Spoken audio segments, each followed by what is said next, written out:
বাংলাদেশি অবশ্যই আমরা Hailakandi video SBI ব্রাঞ্চের একটা ভিডিও দেখিলে ভিডিও দিকে হাস করে শেয়ার করে দিও আর কিছু মানুষে তারা মারছই না যদি হলে আমার লাহান হইতে যদি হইতে মাদার চুতে দেখলো মানে ও হন থেকে ওলা টারমারি ধরিয়ে আনলাম মানে সুদাউরির ভুয়া करना दिया ना तो मैंने तो हो गया ये क्वेश्चन पूछा गया था हाँ तो हो गया हाँ तो हो गया अभी मदर तुम कैसा तो हो गया अभी मदर किसको ले दिया किसको गाली दिया है? तो आपने किसको गाली अभी ड्यूटी के टाइम तुम पी के बैठे हो और लोगों को गाली दे रहे हो कस्टमर को मैंने गाली दिया तो क्या दिया तो क्या दिया है? क्या दिया है?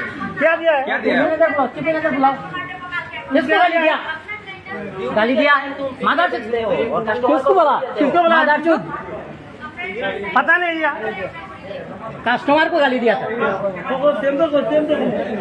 ऐसे गाली क्यों देता है? तुम्हारा ये वीडियो देखो बदमाश ऐसे गाली क्यों दे रहा है?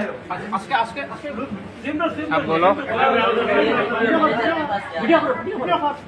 गाली देता है ये ड्यूटी में आया है या कोई पार्टी में तुन करे बांग्लादेशी तेरी माँ की चोद लवड़े क्या बाल तुन बैंक स्टाफ होते पारोस बुझत नी তোর স্টাফ তোর জায়গাত একচুয়ালি মানুষ তোরা মারছই না এ বাসা যাই দিয়ে হিন্দি মারতে পারেন না তারা দেশ ছাড়া বিদেশ বাড়াইছই না তারা সিলেটি ভাষা মাতিবা আর ও সুদাউরির হুয়া কয় কিতা বাংলাদেশি বলেন তেরি মা কি চোদ আম্মা কে চোদ লড়ে কাবাল